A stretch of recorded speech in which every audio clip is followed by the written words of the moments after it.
May 14, 1945. Landsberg Prison, Bavaria. The war across Europe had ended 6 days prior.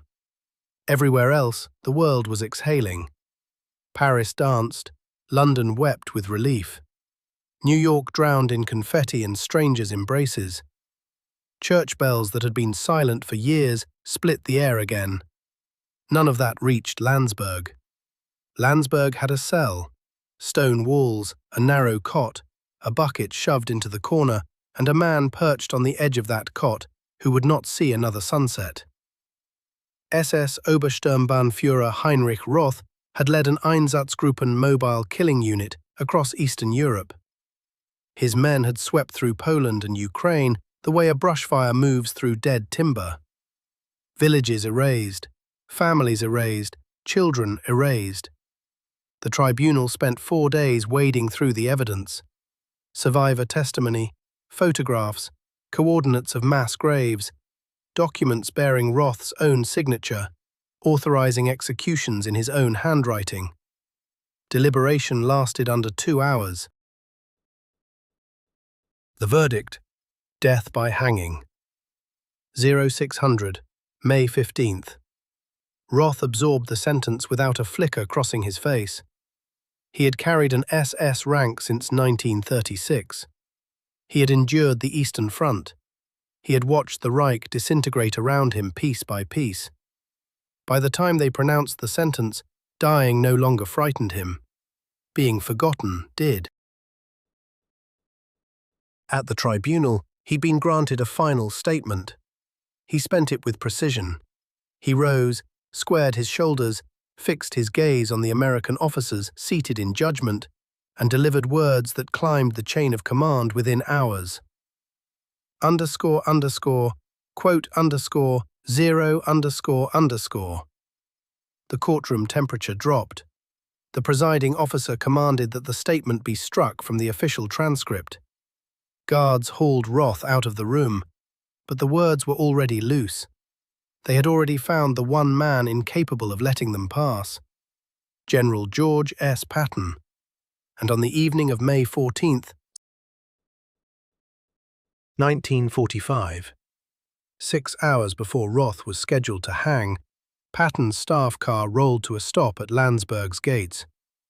No one had summoned him. No one had requested his presence. No standing order put him there. He showed up on his own.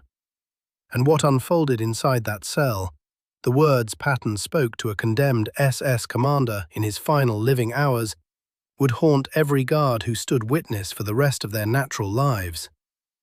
This is the account of what Patton said to the SS commander before the execution. Before going further, subscribe to this channel. These are the Second World War stories that textbooks leave out. The ones that force you to confront who these men actually were, what convictions drove them, and what price those convictions extracted. To grasp what transpired in that cell, you first need to understand the man sitting inside it. And you need to understand why Roth's statement landed on Patton like a personal insult. Heinrich Roth was not a fanatic in the conventional sense. He wasn't howling ideology on street corners in 1933. He wasn't a party true believer from the earliest days. He was something far more lethal than that. He was a man who had thought his way into conviction. Roth entered the world in 1908 in Dresden. His father carried decorations from the trenches of the First World War. His grandfather had served under Bismarck. In the Roth household, military duty wasn't merely a profession. It was the family's substitute for faith. When Roth enlisted in the SS in 1936, he wasn't fleeing deprivation or grasping for authority. Doors were open to him. He held a university degree in law. He had social connections. What he craved was devotion to something he deemed worthy of self-sacrifice. He located that purpose in the doctrine of racial war. By 1941, as Einsatzgruppen units trailed the Wehrmacht into Soviet territory, Roth had become a genuine convert. Not to brutality as an end in itself, to a mission. a cause he had built an elaborate intellectual architecture to rationalize. He ran his unit with rigid discipline and meticulous bureaucratic order. Reports filed on schedule, numbers catalogued, authorization documents signed the way a bookkeeper initials ledger entries. The slaughter was methodical, structured, and, inside his own mind, indispensable. That is precisely what made him truly dangerous, and that is what made his tribunal statement so deeply destabilizing. Because Roth did not rise to defend mass murder. He rose to collapse the boundary between himself and every soldier who ever fought under a flag. It was a lie, but an exquisitely engineered one, and it demanded a response. Patton received the transcript of Roth's statement on the evening of May 13th. Read it once, set it down, picked it up and read it again. His chief of staff, General Hobart Gay, was there in the room.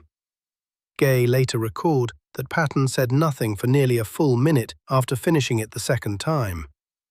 That was strange. Patton had an immediate reaction to everything, always. When he finally opened his mouth, all he said was, "Where is he being held?" Gay answered, "Landsberg." Execution was set for the following morning. Patton folded the transcript, slipped it into his jacket pocket, and announced he was going. Gay attempted to talk him out of it. There was no military necessity. The trial had concluded. The verdict was final. Arriving at a prison to speak with a condemned SS commander the night before his hanging, that was exactly the kind of move that invited scrutiny, invited questions nobody wanted to answer. Patton heard the whole argument through. Then he said, "He told that courtroom he was no different from us. I'm going to explain to him precisely how wrong he is, and I'm going to do it while he still has enough hours left to absorb what I'm saying." Gay didn't push further. 40 minutes later, Patton's car cut through the Bavarian darkness toward Landsberg. The prison carried its own history long before 1945. Adolf Hitler had been locked up there in 1924.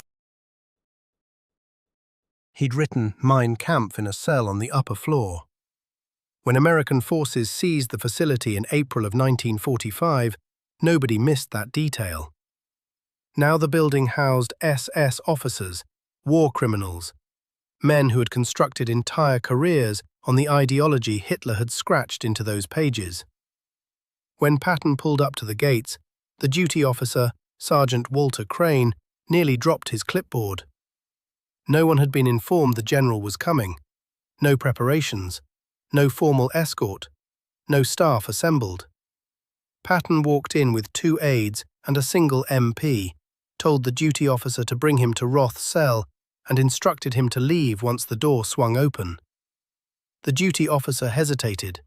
Prison protocol demanded a guard present during any contact with condemned prisoners. Patton fixed him with that look, the one Patton reserved for things standing in his way. "You can wait outside the door. Now move." They moved. Roth was awake when the cell door opened. Sitting on the edge of his cot, still wearing his SS uniform, the tribunal had permitted it. His back was straight. Whatever else could be said about Roth, he was not a man who intended to spend his last hours collapsed against a wall. When he saw Patton, something shifted across his face. Not quite surprise, closer to calculation. Roth's mind operated that way. Even now, even here, still evaluating, still trying to decode what this visit meant, what advantage might be extracted from it. Patton stepped inside the cell. The door stayed open behind him.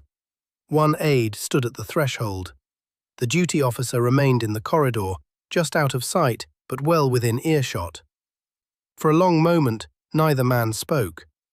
Patton studied Roth the same way he had studied the bodies at Dachau 2 weeks prior, with a cold, total focus. The kind of attention you give something you're trying to comprehend before deciding what to do with it. Roth met his gaze and held it. He had stood under Soviet artillery at Kursk. He was not about to flinch before an American general in a prison cell. Patton broke the silence first. "You made a statement at your tribunal. I read it." Roth offered nothing. "You told them you were a soldier, that you followed orders, that you were no different from any man in that room who had ever squeezed a trigger on command." Still nothing from Roth, but his jaw tightened, barely perceptible. "I want to tell you why you're wrong. Not for your sake. You'll be dead inside 6 hours. I want to say it aloud in this room because someone ought to." What came next was not a speech. Patton was not a man who drafted remarks for moments like this. What poured out was direct, measured, stripped of any performance. The guards who described it afterward said it sounded like a man settling an account, like someone finishing a conversation that had been cut short years ago. He began with the word soldier. "You called yourself a soldier. I've spent 30 years learning what that word actually means. A soldier fights other soldiers. He takes ground, holds ground, loses ground. He faces an enemy with a weapon in his hand and a chance to kill him. That is what separates the act of war from murder. The risk is shared. The danger runs both ways. Do you grasp what I'm laying out for you?" Roth answered then, for the first time. His English was precise, accented. "I understand what you're describing. I disagree that it represents the only definition." Patton gave a slow nod, as though this was the exact response he'd anticipated. He stepped closer, not aggressive, deliberate. Roth's face had changed. The calculation had drained from it. Something harder sat in its place. "What you did," Patton went on, "demanded that lie. Your entire military career was built on its foundation. Villages packed with people who carried no weapons, wore no uniforms, had zero capacity to resist, and you classified them as targets. You called it war. It wasn't." Silence stretched between them. Roth finally broke it. His voice held steady, but the volume had dropped. "History is written by the victors, General." "It is," Patton fired back without hesitation. "We won. Want to know why?" He didn't pause for a reply. __quote _17__. He stopped, held Roth's gaze for a long moment. "That is the difference between us. Not the trigger, not the order, the reason." Roth sat silent for close to a minute. When he spoke again, something beneath his voice had shifted. Not shattered, but displaced. "You came here to tell me I was wrong." "No," Patton said. "I came to tell you something specific, something I want you to carry into whatever follows." He reached inside his jacket, withdrew the folded tribunal transcript, and held it up. "You told that court that history would judge whether the orders were wrong, not you. You said that to shield yourself from accountability. I understand why those words left your mouth. But here is what you failed to grasp when you spoke them." He slid the transcript back into his pocket. "History already judged. That is why you're sitting in this cell. That is why mass graves bearing your documentation are sealed in filing cabinets that will be read for the next 100 years. History did not wait. It arrived roughly 3 weeks ago, when my soldiers walked through those camp gates and began writing down every single thing they witnessed." Roth said nothing. "The men you killed," Patton said, and for the first time his voice dropped lower, slower. "Their names are being recorded. The survivors are already speaking. Right now, there are people whose sole mission is to ensure every name gets written, every family accounted for, every village documented.